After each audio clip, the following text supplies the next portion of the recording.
Riez est une commune française, située dans le département des Alpes de Haute-Provence, en région Provence-Alpes-Côte d'Azur. Géographie. Le village est situé au pied du mont, ou de la colline, Saint-Maxime, 637 mètres d'altitude. Le site classé depuis 1921 à différents titres, la chapelle est un monument historique, le cyprès du cimetière est un arbre remarquable, enfin, le site, important repère visuel, a été occupé par un oppidum à l'âge du fer. La butte formée par le mont Saint-Maxime, domine trois vallées qui se rejoignent au confluent de deux cours d'eau, au débit modeste, mais qui ont joué un rôle stratégique pour le développement de Riez, le Colostre, qui rejoint le Verdon à Saint-Martin-de-Brome, et son affluent l'Auvestre. Riez se situe au croisement des routes historiques qui relient les Alpes, via Digne, et la vallée de la Durance, via Valençol, au Var, et à Aix-en-Provence. Touchée par la désaffection de ses voies de communication au siècle dernier, elle constitue aujourd'hui une agglomération d'importance modeste, dont l'économie repose principalement sur le tourisme. Lieu de villégiature en été, Riez profite de sa situation au cœur du parc naturel régional du Verdon. La commune compte 1063 hectares de bois et forêts. Commune limitrophe de Riez, Bruney, Puimoisson, Valençol, Roumoul, Almagne en Provence, Montagnac-Montpezat. Risques naturels et tectoniques. Aucune des 198 communes du département ne se trouve dans une zone de risque sismique nul. Le canton de Riez est en zone 1B, sismicité faible, selon la classification déterministe de 1991, basée sur les séismes historiques, et en zone 3, risque moyen, selon la classification probabiliste EC8, de 2011. La commune de Riez est également exposée à trois autres risques naturels, les feux de forêt, les inondations, notamment dans la vallée du Colostre, les mouvements de terrain. La commune est presque entièrement concernée par un aléa moyen à fort. La commune de Riez est exposée en outre à un risque d'origine technologique, celui du transport de matières dangereuses par route. Les routes départementales, RD6, RD11, RD 952, RD 953, peuvent être empruntées par les transports routiers de marchandises dangereuses. Le plan de prévention des risques naturels prévisibles, PPR, de la commune a été approuvé en 2006, pour les risques d'inondation et de séisme, mais le dit crime n'existe pas. La commune a été l'objet de 6 arrêtés de catastrophes naturelles, pour des inondations et des coulées de boue, en 1987, 1994 et 2007, pour des glissements de terrain afférents, en 1994, et pour des mouvements de terrain, en 2018 et 2020. La commune connaît fréquemment des tremblements de terre, mais ceux-ci atteignent rarement une intensité élevée. Aucun n'a été fortement ressenti depuis celui du 19 mars 1935, épicentre situé à Saint-Clément-sur-Durance, perçu à Riez, avec une intensité macro-sismique ressentie de 5 sur l'échelle MSK, dormeur réveillé, chute d'objets. Typologie. Riez est une commune rurale. Elle fait en effet partie des communes peu ou très peu denses, au sens de la grille communale de densité de l'INSEE. La commune est en outre hors attraction des villes. Occupation des sols. L'occupation des sols de la commune, telle qu'elle ressort de la base de données européenne d'occupation biophysique des sols, Corinne Landcover, CLC, est marquée par l'importance des territoires agricoles, 55,60% en 2018, une proportion sensiblement équivalente à celle de 1990. 56,90%. La répartition détaillée en 2018 est la suivante: terres arables, 33,90%, forêt, 32,60%, zone agricole hétérogène, 21,70%, milieu à végétation arbustive ou herbacée, 9,60%, zone urbanisée, 2,20%.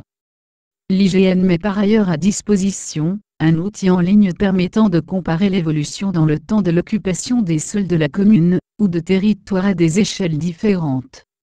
Plusieurs époques sont accessibles sous forme de cartes ou photos aériennes: la carte de Cassini, XVIIIe siècle, la carte d'état-major, 1820-1866, et la période actuelle, 1950 à aujourd'hui. Toponymie. Ces noms successifs sont Colonia Julia Augusta Apollinarium Reorum, Alebales Reorum Apollinarium, 1er siècle, REI Apollinar, 4e siècle, REI, 5e siècle.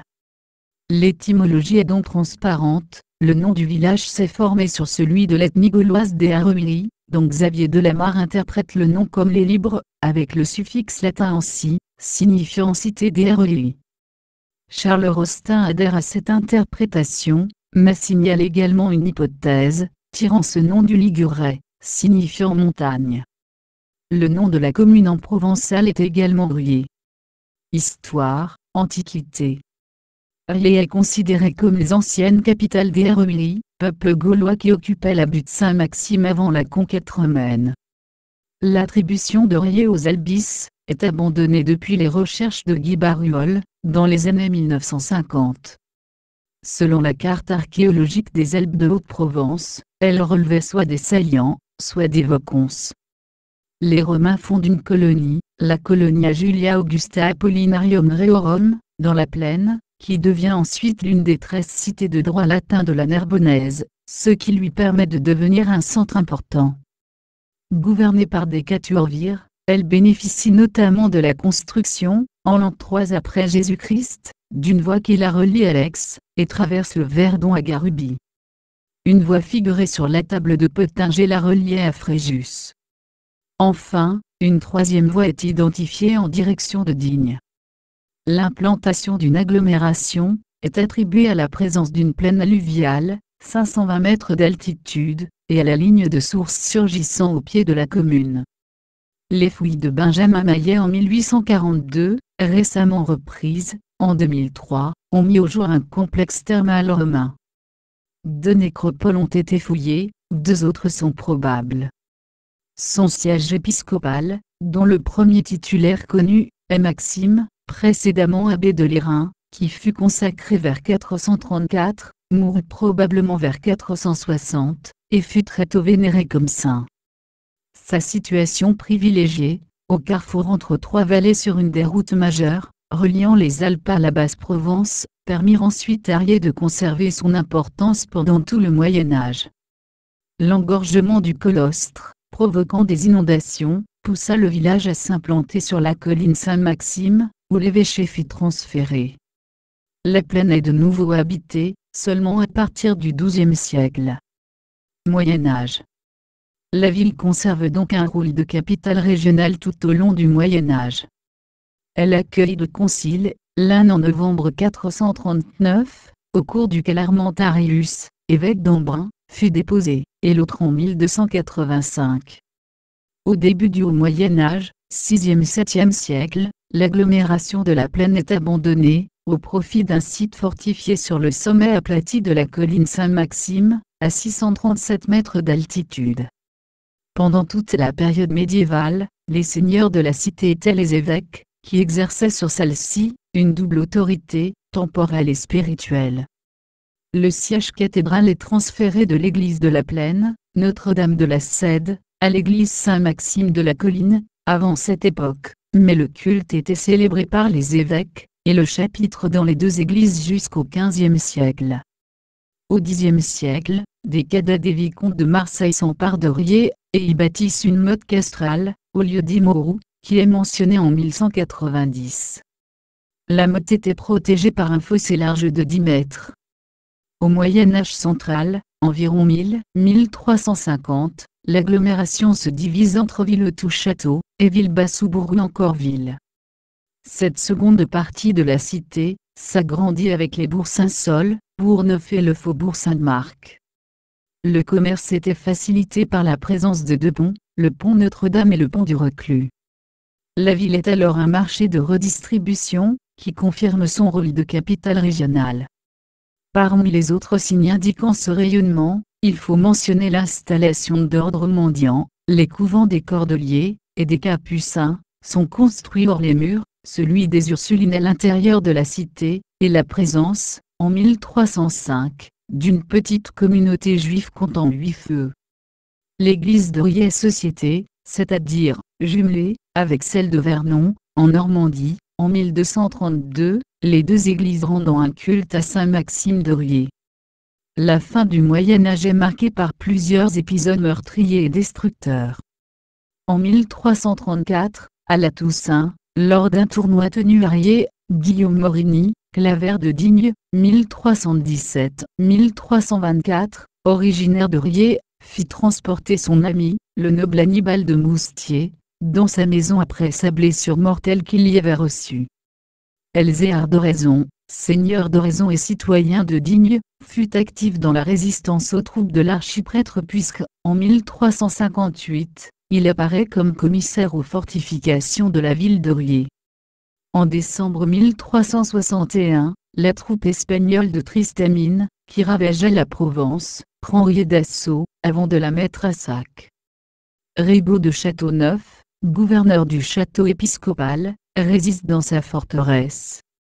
Les Espagnols détruisent les habitations de la ville haute et de la ville basse, tout en continuant le siège du château. Celui-ci n'est levé que le 28 janvier 1362, après la signature d'un traité, le 24 à Draguignan. La ville ne se relève pas de cette dévastation, survenue peu de temps après la Grande Peste. La muraille d'enceinte est reconstruite sur un périmètre réduit, en 1381-1384. Elle ne compte plus que 2 portes, au lieu des 5 de la précédente muraille. Riez est considérée comme les anciennes capitales des Heruli, peuple gaulois qui occupait la butte Saint-Maxime avant la conquête romaine. L'attribution de Riez aux Albis est abandonnée depuis les recherches de Guy Barruol, dans les années 1950. Selon la carte archéologique des Alpes de Haute-Provence, elle relevait soit des Salients, soit des Voconces. Les Romains fondent une colonie, la Colonia Julia Augusta Apollinarium Reorum, dans la plaine, qui devient ensuite l'une des 13 cités de droit latin de la Narbonnaise, ce qui lui permet de devenir un centre important. Durant les guerres de religion, la Valette, duc d'Épernon, fait moderniser les défenses du château en lui ajoutant des bastions, en le pourvoyant d'une artillerie, et en y installant une garnison corse. Celle-ci vit sur le pays, et défend mal la ville contre l'attaque des protestants conduite par Thaddée de Bachy, seigneur d'Estoublon en 1574, ceux-ci s'en emparent par surprise, avant l'aube, le 6 juillet 1574. Ces huguenots étrangers à la ville, l'occupent quelque temps avant de la quitter en décembre, abandonnant les huguenots natifs de Riez. Parmi les dégâts, on signale l'incendie du chœur de la cathédrale, dont la voûte s'effondre, et la destruction de son clocher. Des livres anciens sont brûlés. Le couvent des Cordeliers est également incendié. En 1596, le château et la cathédrale Saint-Maxime sont détruits par la population de Riez. Cependant Riez est, avec Seine et Manosque, l'une des 3 seules villes de Haute-Provence, qui ait eu régulièrement un pasteur protestant, jusqu'à la révocation de l'édit de Nantes en 1685. La situation de Riez, sur un carrefour entre les itinéraires de Valence-la-Moustier, et de Digne à la vallée du Verdon, permet à la fois rétablie à la fin du Moyen Âge de se maintenir jusqu'à la fin de l'Ancien Régime. C'est aussi cette position et l'importance du bourg, qui justifie l'installation d'un bureau de la poste royale à la fin de l'Ancien Régime. En 1632, la société, ou le jumelage, de l'église de Riez avec celle de Vernon, conclu en 1232, est renouvelé. En 1717-1718, l'évêque Louis Balthazar Filippo d'Herbaut, rénové et agrandit un bâtiment du centre-ville, pour en faire un hôpital, l'Hôtel-Dieu. Il construit également un séminaire, ouvert en 1719. Riez est un des rares bourgs de Haute-Provence à accueillir avant la Révolution une loge maçonnique, nommée Saint-Jean des Harmoniophiles, des Amis de l'Harmonie, et affiliée à la loge de Saint-Jean d'Écosse de Marseille. Révolution française. Peu avant la Révolution, l'agitation monte. Outre les soucis fiscaux remontant à plusieurs années, la récolte de 1788 est mauvaise, et l'hiver 1788-89 très froid. L'élection des États généraux de 1789, est préparée par celle des États de Provence de 1788 et de janvier 1789, ce qui contribue à faire ressortir les oppositions politiques de classe et à provoquer une certaine agitation. C'est au moment de la rédaction des cahiers de doléances, à la fin du mois de mars, qu'une vague insurrectionnelle secoue la Provence. Une émeute frumentaire se produit à Riez les 27 et 28 mars.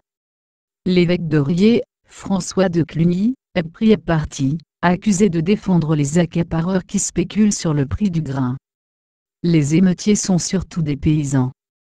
Ils parviennent à obtenir la suppression d'un impôt, le piqui. Dans un premier temps, la réaction consiste dans le rassemblement d'effectifs de la maréchaussée sur place. Puis des poursuites judiciaires sont déclenchées, mais les condamnations ne sont pas exécutées, la prise de la Bastille comme les troubles de la Grande Peur donnant lieu, dans un esprit d'apaisement, à une amnistie au début d'août. La branche du méconnaît de la Grande Peur, de l'été 1789, touche Riez le 31 juillet. Des rumeurs faisant état de bandes de plusieurs milliers de brigands, qui parcouraient la campagne et seraient à la solde des aristocrates, provoquent la panique. On sonne le tocsin, on s'arme, on envoie des messages aux villages voisins pour se renseigner, ce qui propage la peur.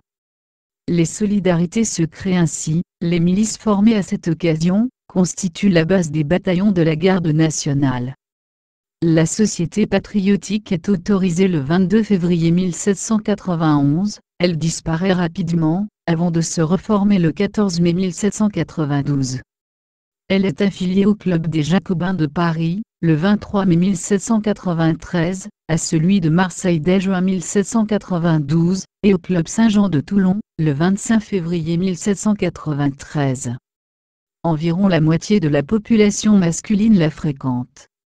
En 1792-1793, la section de Riez est contrôlée par les fédéralistes. En relation avec la section de Marseille, elle diffuse les idées des Girondins, jusqu'à leur proscription le 31 mai 1793, et l'écrasement de l'insurrection fédéraliste en juillet, le tribunal révolutionnaire ordonne une exécution à Riez. À la fin des années 1790, le département est infesté de brigands, principalement des déserteurs. C'est dans ce contexte qu'a lieu la tuerie de Riez, le 15 octobre 1799. 11 personnes sont torturées et assassinées par ces brigands. Époque contemporaine. Le docteur Prosper Allemand, petit-fils du maire de Puimoisson, milite activement dans tout le canton, sous la Deuxième République. La commune compte ainsi 8 sociétés secrètes, créées par Langomazino, comptant environ 120 membres en 1851. Quand la nouvelle du coup d'État du 2 décembre 1851 arrive à Riez, un comité insurrectionnel se met immédiatement en place pour défendre la République. Les gendarmes sont désarmés, les 213 fusils de la garde nationale sont saisis. Le 6 décembre, les insurgés d'Allemagne et de Sainte-Croix se joignent à ceux de Riez, et la colonne de 500 à 600 hommes se dirige ensuite vers Digne. En chemin, elle rallie les insurgés de Puimoisson et de Roumoul. Après l'occupation de Digne et le combat d'Aimé, 2 bataillons d'infanterie occupent le canton pour mener la répression. C'est le colonel Sersa qui dirige les opérations. Il est condamné en 1853, pour escroquerie et abus de confiance. La répression judiciaire est sévère envers ceux qui se sont levés pour défendre la République. 41 habitants de Riez sont traduits devant la commission mixte, la majorité étant condamnée à la déportation en Algérie. Comme de nombreuses communes du département, Riez se dote d'une école bien avant les lois Jules Ferry. En 1863, elle en possède déjà une qui dispense une instruction primaire aux garçons, au chef-lieu. La même instruction est donnée aux filles. La loi Fallou, 1851, imposant l'ouverture d'une école de filles aux communes de plus de 800 habitants. Dans la soirée du 18 août 1944, la colonne du général Butler arrive à Riez, 3 jours après le débarquement de Provence. Ces blindés ont progressé de près de 70 km dans la journée, sans accrochage. Ils repartent en 2 colonnes dès le lendemain, l'une vers Valençol et la vallée de la Durance, l'autre vers Mézelles, et la route Napoléon pour rejoindre Digne. Jusqu'au milieu du XXe siècle, la vigne était cultivée à Riez. Plusieurs centaines d'hectares produisaient un vin de qualité, vendu sur les marchés régionaux. Cette culture est aujourd'hui complètement abandonnée. Culture locale et patrimoine. Fontaine sur le passage d'accès aux colonnes antiques. La colonnade antique, qui est avec le baptistère, la curiosité archéologique, la plus spectaculaire de la ville, se dresse dans un pré situé entre le colostre et l'ovastre, 4 colonnes romaines monolithes de granit gris, hautes de près de 5,90 m, et surmontées de chapiteaux corinthiens en marbre blanc, supportent encore une architrave. Elles sont les derniers vestiges d'un temple, dont certains ont supposé qu'il était dédié à Apollon, et qui pourrait dater de la fin du 1er siècle de notre ère. Leur particularité est d'avoir été conservées en place depuis l'Antiquité, à l'entrée de la ville. Les colonnes de Riez ont été classées monuments historiques dès la liste de 1840. Les thermes romains, découverts en 1842, ont été fouillés à partir de 1970. Le baptistère de Riez remonte probablement au 5e siècle. Bâti avec des matériaux antiques en remploi, il appartenait à un premier groupe cathédral aujourd'hui détruit. Comparable au baptistère de Fréjus, dans le Var, il est de plan octogonal inscrit dans une construction de plan carré, 4 absidioles, dont l'une contient l'autel, se greffe sur les pans coupés et s'enfonce dans la maçonnerie, sans faire saillie à l'extérieur. 8 colonnes antiques de granit, surmontées de chapiteaux corinthiens de marbre, disposés en cercle, entourent la cuve baptismale, dont il ne reste que des débris. La coupole de l'édifice a été refaite au XIIe siècle. Le baptistère de Riez est, comme la colonnade antique, classé monument historique depuis la liste de 1840. La vieille ville offre une architecture typique de la Haute-Provence, dans laquelle des rues étroites sont bordées par les façades colorées des maisons de maîtres. Certaines de ces dernières abritent encore plusieurs gypseries, des 15e et 16e siècles. La fontaine de la Colonne. Des actes datant de 1412, la nomme Fontaine Ronde. Le clocher de l'horloge est un des derniers vestiges des remparts qui protégeaient le village. Il abrite une horlogerie vieille de plusieurs siècles, probablement du XVIe siècle, et qu'aujourd'hui encore, les employés communaux remontent chaque samedi matin. Les portes de la ville, Éguerre et Saint-Saul, ou Samson, sont en mauvais état. La ville compte plusieurs hôtels de la Renaissance, dont l'hôtel Mazan. Le plus ancien était l'hôtel Ferrier. Il fut construit à la fin du XVe siècle par l'évêque de Riez Marc Lascaris de Tende. En dépit des travaux de consolidation en 2006, il s'effondra partiellement le 9 octobre 2012. Sa déconstruction, organisée par la municipalité et le service des monuments historiques, DRAPACA, s'est achevée à l'hiver 2014. La chapelle Saint-Maxime, située sur la colline homonyme qui domine la ville, succéda à la deuxième cathédrale. Elle perpétue le souvenir de celle-ci, détruite en 1596. Son achèvement remonte à 1665. La cathédrale actuelle est une église construite à partir de 1490, le siège cathédralier fut installé en 1523, après la démolition de les anciens édifices. Elle est placée sous le patronage de Saint-Thècle et de Saint-Maxime de Riez. Après les destructions de 1574, c'est Henri III qui finance les travaux. On démolit d'abord ce qui restait de la cathédrale, puis le chantier de reconstruction fut lancé, en plusieurs temps, le chœur et la nef, puis la sacristie, achevée en 1594. Enfin, la première pierre du clocher fut posée en 1599, et les travaux s'achevèrent en 1605. Cette chapelle furent ajoutées par l'évêque Louis-Denis d'Attichy, en 1649. Ancien couvent des Capucins de 1607. Sur la place Saint-Antoine, un cadran solaire date de 1806, austère, il est carré et composé uniquement de lignes noires sur fond blanc. Il porte la légende l'instant, le plus serein est marqué par une ombre. Orgue de 1847 de la cathédrale, Notre-Dame de l'Assomption de Riez. Les anciennes cathédrales Notre-Dame de la Cède, datent des XV au XVIIe siècle. La cathédrale s'écroula en 1842, quelques vestiges en sont conservés dans la nouvelle église. La cathédrale était le siège de l'ancien diocèse de Riez créé au Ve siècle, supprimé à la Révolution. Les monuments commémoratifs et funéraires, monuments aux morts, plaques commémoratives église de Riez. Musée. Le musée archéologique, fondé en 1929, possède un dépôt archéologique construit en 1997, en annexe de l'hôtel Mazan. Baptistère, musée lapidaire, plaques funéraires, Xe siècle, stèle funéraire de Titus Julius Titulu, gallo-romain, sarcophage 5e siècle, datation incertaine, urne cinéraire gallo-romain, stèle funéraire de Monsieur Julius Gratius, gallo-romain.